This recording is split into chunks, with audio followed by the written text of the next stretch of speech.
हमारी देश में एक क्लाइमेट एक्टिविस्ट होना, उसके बाद आपके पास इतना पैसा आ जाए कोई सोच ही नहीं सकता।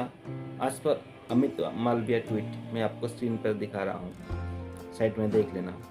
इतना पैसा, उसके बाद एक अपना कंपनी हो जाता है, क्या क्या नहीं हो जाता है। कहाँ से आता है इतना पैसा? क्लाइमेट एक्टिविस्ट, जो क्लाइमेट एक्टिविस्ट का मतलब क्या होता है? इन सब चीज़ों को, क्लाइमेट को कैसे अच्छी तरह से रखा जाए उसके ऊपर ज्ञान देना, ठीक है। मतलब पेड़ नहीं कटना चाहिए, पानी कैसे ठीक से रहना चाहिए, ये सब के बारे में जानकारी देना। लेकिन उसके बावजूद आपके पास इतने दौलत है, कहाँ से आता है भाई? ये जो फॉर्मूला है इंडिया के लोगों को बता दो, वो सब भी जान पाए और उनका जो इनकम है वो बढ़ जाए। इसमें प्रॉब्लम कहीं पर नहीं है। मैं तो हैरान हो गया इस आंकड़े को देखकर। सीआर में लद्दाख का एक क्लाइमेट एक्टिविटी वांग भाई, आपको मानना पड़ेगा। आप इतना बड़ा खिलाड़ी निकलोगे, किसी को पता ही नहीं था। क्या बोलूं मैं भाई आपको इस वीडियो में, आप समझ में नहीं आ रहा। दूसरी लेवल का भाई गेम चल रहा है यहाँ पर। ये तो हो गया उनको, अगर वहाँ पर नहीं होता है सब तो ये चीज़ नहीं बाहर आता। मैंने गूगल में जब सर्च करके देखा, उनका जो प्राइवेट लिमिटेड है उनका नाम है उस वहाँ पर डायरेक्टर लिस्ट में। एजुकेशन ट्रस्ट और सब भाई, आपको मानना पड़ेगा। सलाम है आपको यार, ये सब कर लेते हो आप जैसे लोगों को ना भाई। क्लाइमेट एक्टिविस्ट नहीं, आपको तो देना चाहिए ऑस्कर से ही बड़ा। इतना एक्टिंग कर लेते हो, लोगों को झूठ बोलते हो। उनके अंदर हमारे देश में जो लोग हैं ना, उनके अंदर कीड़ा है ना, जो सुनते हैं सच को नहीं सुनते, सच को देखते ही नहीं।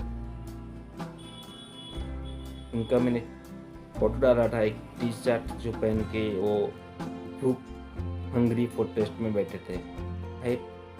35 डेज, मतलब एक कौन सी साइंस से 35 डेज तक आप हंगरी प्रोटेस्ट में बस बैठ सकते हो? इसके पास कुछ लॉजिक होगा ना।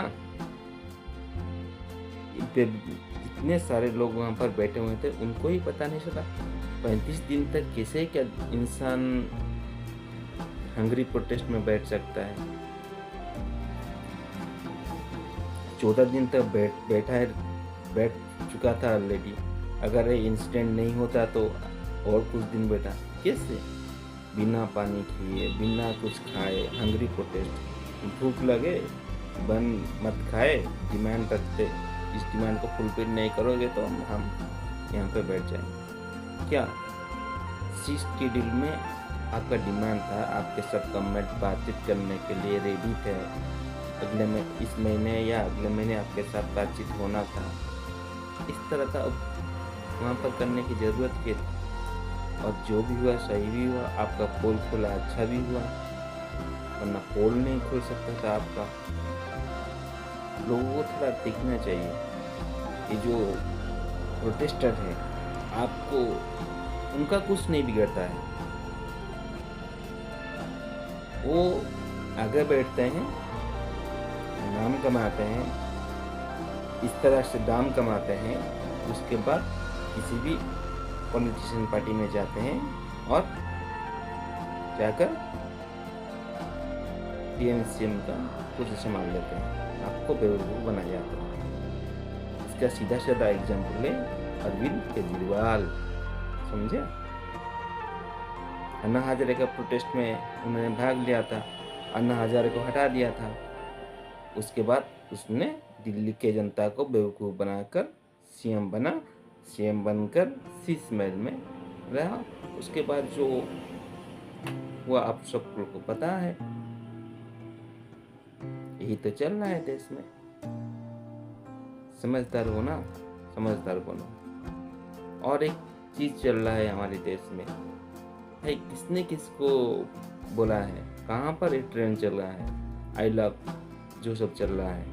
क्यों अपने बच्चे के तो बाहर पढ़ाते हो, उनको अच्छे से एजुकेशन देते हो, जो बच्चे गरीब हैं उनको आगे लेके आते हो, पिटवाते हो, उनको पुलिस से पिटवाते हो, फिर तुम जाकर चुप में छुप जाते हो, अपनी ऐसी कमरे में बैठकर टीवी डिबेट में आकर बड़ी बड़ी बातें बोलते हो। क्यों ये सब कर रहे हो? इससे क्या फ़ायदा मिलेगा अपनी पॉलिटिक्स के लिए? क्यों इन बच्चे को फ्यूचर के साथ खिलवाड़ कर रहे हो? एक बच्चे का ऊपर अगर केस लग जाए उसका ज़िंदगी बर्बाद हो जाएगा। सो कॉल्ड जो प्रोटेस्टर है, प्रोटेक्ट करते हैं, आगे बैठते हैं, उनके ऊपर एक केस लग जाए ना, हम उनका कुछ नहीं होता है। उनके बच्चे जो आजू बाजू में होते हैं